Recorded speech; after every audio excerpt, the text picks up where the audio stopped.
Hey, you're listening to the Speakly French Podcast, the podcast that brings your French skills to the next level with stimulating listening exercises. Speakly listening exercises include vocabulary that covers a variety of topics that you can use in everyday conversations.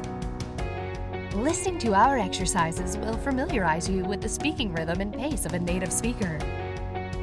To receive the full benefit of this exercise, transcripts, translations, additional exercise types, and much more, go to www.speakly.me or download the Speakly app.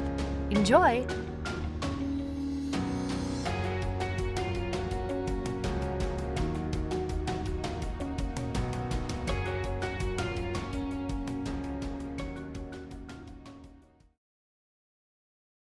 Bonjour, je suis Mégane et je te souhaite la bienvenue sur notre exercice d'écoute.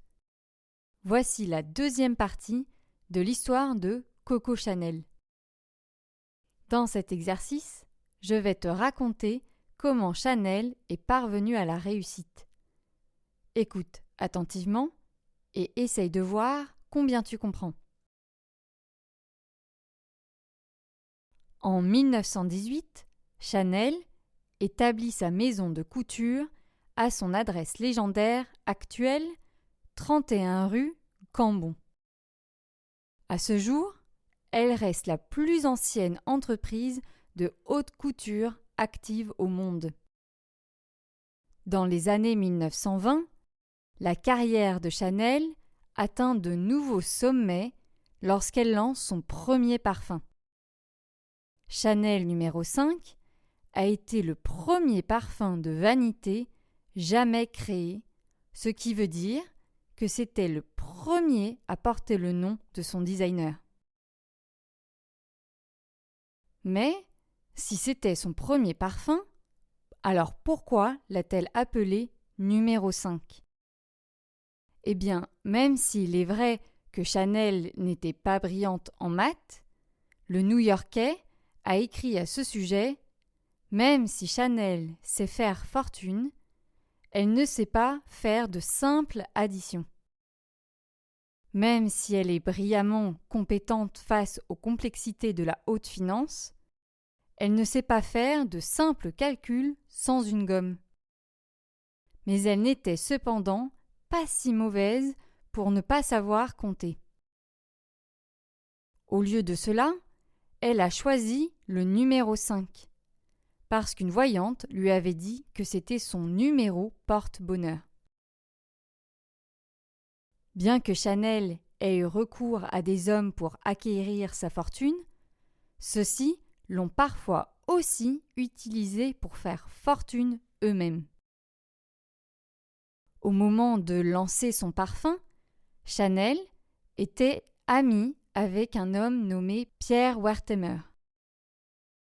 Ils ont conclu un accord entre eux, prévoyant que l'entreprise Wertheimer toucherait 70% des bénéfices de Chanel numéro 5 pour la production du parfum dans leurs usines. Un homme d'affaires, Bader, recevrait 20% et Chanel elle-même 10%. Cependant, cela n'était pas si injuste que cela ne semble. Gabrielle a fait très peu d'efforts pour la fabrication de son parfum. Elle a donné son nom à un parfumeur qui l'a confectionné et lui a proposé plusieurs échantillons. Elle a choisi le 5e échantillon car c'était son numéro préféré. En effet, elle n'a même pas choisi le parfum parce qu'il sentait bon. C'est l'actrice Marilyn Monroe qui a fait un tel succès du parfum. Lorsqu'on lui a demandé ce qu'elle portait au lit, Marilyn a déclaré: « Qu'est-ce que je porte au lit ? Pourquoi ? Chanel numéro 5, bien sûr. » Elle a également joué dans diverses jolies publicités pour le parfum. En 1925, Chanel présenta le désormais légendaire costume Chanel avec une veste sans col et une jupe bien taillée. C'était révolutionnaire à cette époque, empruntant des éléments aux vêtements d'hommes, ils étaient confortables et libéraient les femmes des corsets. En 1929, Chanel commença également à concevoir des sacs à main. C'est également dans les années 1920 qu'elle a inventé sa célèbre petite robe noire. Elle a pris une couleur autrefois associée au deuil et a montré à quel point elle pouvait être chic en tenue de soirée. En plus de la mode, Chanel avait également des liens dans le monde de l'art. Elle était amie de Pablo Picasso, a eu une brève liaison avec Igor Stravinsky et a conçu des costumes pour les ballets russes et la pièce Orphée de Jean Cocteau. Les années 1920 furent aussi une période mouvementée pour elle romantiquement. Elle a rencontré le riche duc de Westminster à bord de son yacht vers 1923 et ils ont commencé une relation qui durera plusieurs décennies. Il voulait l'épouser, mais Chanel resta fidèle à ses idées sur le mariage et a dit « Il y a eu plusieurs duchesses de Westminster, mais il n'y a qu'une seule Chanel. » Cependant, personne, même pas Chanel elle-même, ne serait à l'abri de la Grande Dépression et son entreprise a souffert dans les années 1930. Lorsque la guerre a éclaté, elle a dû licencier ses employés et fermer son magasin, mais ce qui a véritablement détruit sa réputation, c'est sa liaison avec un officier nazi. Il y a même des livres comme « Les nuits avec mon ennemi » qui prétendent que Chanel était une espionne nazie.